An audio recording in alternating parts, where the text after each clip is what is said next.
Hey, hello there. This is Ben with Studio on the Lake. This is video number 2 after post-fire. So here's where I'm carving now. If you just came into the game late, there's the new camera equipment and a rough setup. I got the chair, got a pillow, and here's a jeweler saw that's all frozen up. I'll be able to take care of it, but here's the new one that came in, and I got a set of blades for that. It's called a jeweler saw. And this one you can see has a little deeper throat than the other. And as I add stuff back in, I'll throw those in the carvings. This is not a noteworthy carving. I was playing around with stuff. My knife sharpening equipment has not come in yet, and I'm still dealing with bad wood carving knives. But this video will go through. That's a quick setup on the saw. It's self-explanatory. It's got a bow on there. The blades are so fine on this that you have to run your thumb up it to get determine the direction that blade is going. And then I joked before that I tune that. I'm popping that because I'm listening to the pitch of that, and if you play guitar or something along those lines, you'll get that idea. And I joke that I tune it to E above middle C. So here's just a piece of scrap basswood. Again, this turned out to be hard as can be, and the intent of this one was just to mess around and see what came up. So this is going to be the first of 3 quick videos that I did in a 1-day period, with just a knife and some sandpaper. And again, this is that Ramelson knife, and it's not the one that I like. It's not the bench knife I like, even though it's called a bench knife. I did order the one I liked, and I had to get it in a set of 2 knives, and there was some discussion a while back. The second knife on this is sharpened on both sides, has kind of a slew of the set, has a slewed blade and sharpened on both sides. And I just, one of the viewers purchased that and was asking what the second knife was for, and I honestly couldn't tell him, and I'll go and do a segment on that when that set comes in. But the other knife in that Ramelson carving set of 2 knives did turn out to be, according to the picture, the knife that I like. This one has about a 1/4 inch tang on it right at the end of the handle before it goes into the sharp of the blade, and I'm not real fond of that. I like it to come all the way down. So here's one of the challenges. This is an owl, and I'm not particularly fond of him. I don't like him. I don't like how he came out, and but I went ahead and finished him anyway, just to show you with just a knife. And I'll use that saw just a little bit in the middle to separate the ears and show you what I do with that. But here's what happens when you don't have a bandsaw, or you don't have a scroll saw or a jigsaw. A scroll saw wouldn't do you any good. Well, I guess it would. You end up, the initial part of your carving takes you down to the block. So now, had I had the bandsaw, I would have cut the profile on this out. I would have, had I had the DeWalt with the sanding disc on there, I would have profiled that really quickly. You guys have seen me do that before, and I wouldn't have to go through all this process of the initial part of the carving the blank down to where it looks like a blank. So I had no pattern for this. I thought I'd do a horned owl, and it turned out that his ears were too close in the center.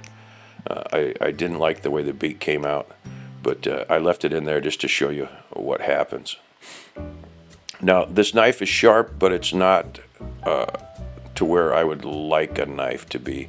I'm working a little bit too hard. There's a little bit too much pressure for that knife. And if you're a beginning carver, if your knife is not sharp, it's dangerous.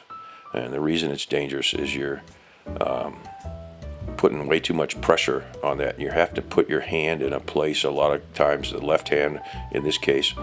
And you know I don't like to carve with a glove, but this is a case where a glove might be handy, because you'll sometimes get that hand in a position, if you're pushing really hard, where you can slip through a cut and cut your hand. I didn't. So I wanted to separate the ears, and I just ran this real quick. You'll notice a difference between this jeweler saw. It's the same brand, and the one that was damaged is it has a deeper throat on it. And I thought, since I was replacing it, I might as well replace it with something a little bit deeper. So there I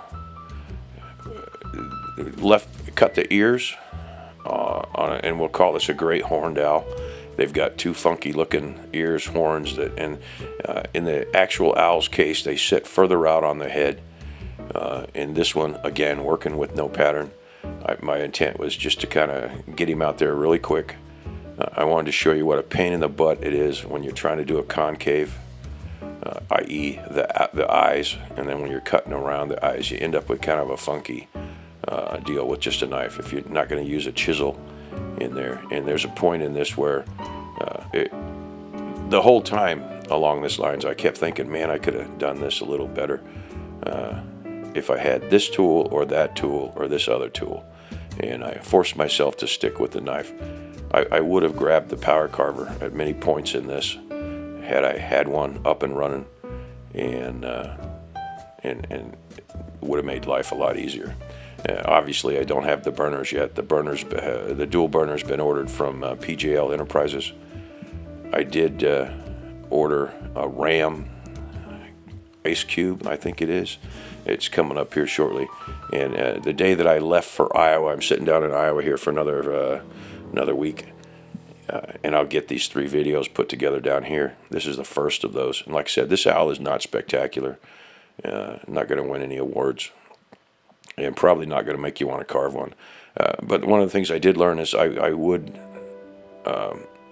I would do different if I were to carve this again. I may do him again, just for the heck of it, to show the difference. In fact, I might redo this owl with the power carver.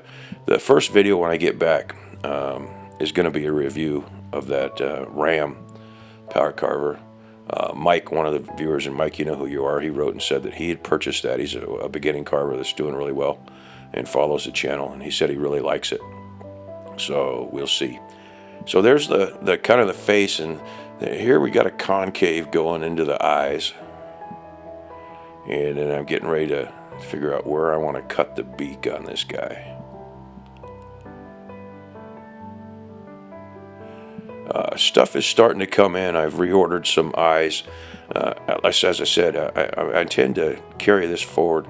I've asked my son to bring up a raven that I did many years ago, because I kind of owe a couple people a raven, and that might be the next one that I'm going to do in there, in addition to doing the Phoenix. When I get the power carver up and going, I have ordered or received 4 bits, and I'll show you those bits as I pull them out and I review the power carver. It'll be a great primer on what you need, and I'll let you know when the diamond strops and that sort of stuff come in. So this is an opportunity post-fire to show you as I put things back together. For example, going and getting some 5-minute epoxy, which I don't happen to have right now. Getting the Tohican glass eyes back in, which are ordered. A few of those have come in. And then picking up a tube of Quickwood and showing you how I put everything back together that I use. So right now, all I've got is this knife, and I'm putting the beak in there.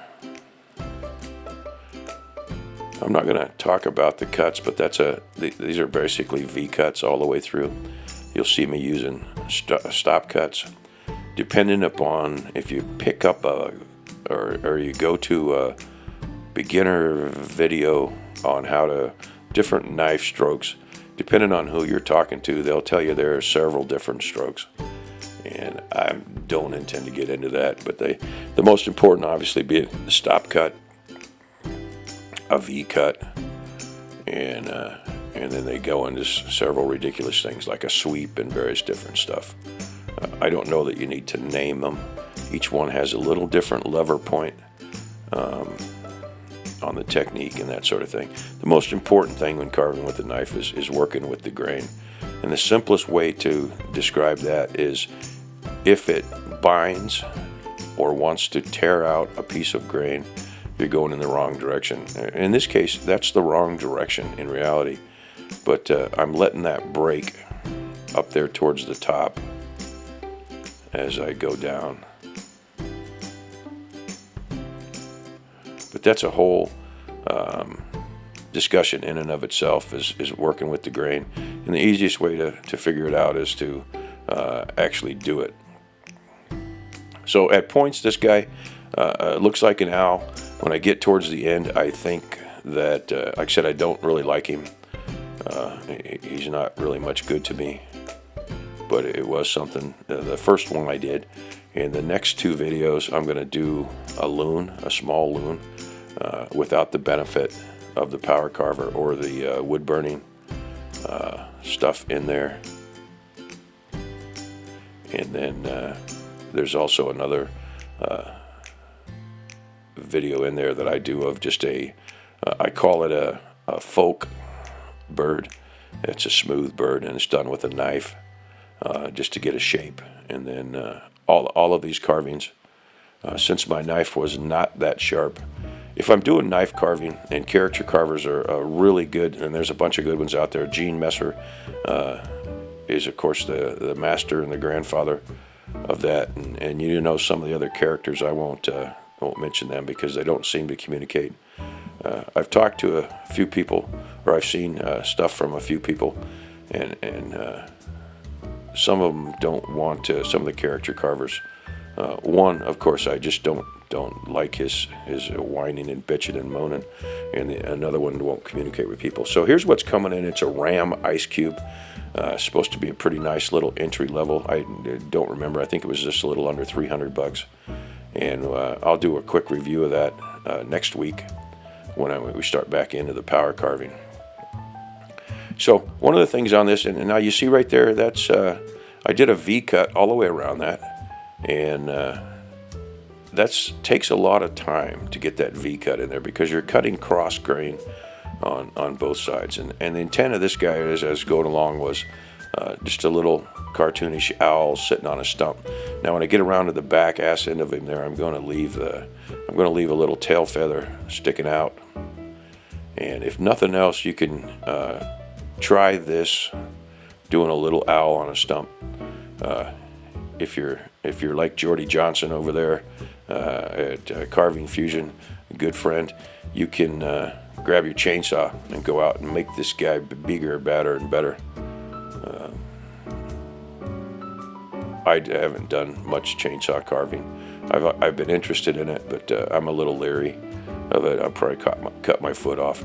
There's that poor, pathetic strop. There is Triple E and Rouge, which are the powders I like to use for stropping coming in. You can use any of them that you so desire. I think they all work pretty much the same as long as you get the grit up in the 1,000 range, 800, 1,016, something like that. It'll do the trick. You can sharpen a knife with sandpaper, and there's the videos on people doing that. I've never had any luck with it. But this is where the owl is starting to get irritating, and I wish that I had my power carver going. I do enjoy knife work, but I've told you before, for the purpose of doing a video, and I won't call these quick videos, because in reality they still take 3 or 4 hours to film and to carve, and then you get tortured for 20 minutes or 30 minutes once that's all edited down. But for the purpose of getting a video out and getting the basics down, the power carving is certainly faster. Now you can, one of the benefits of a knife is you can go pretty simple.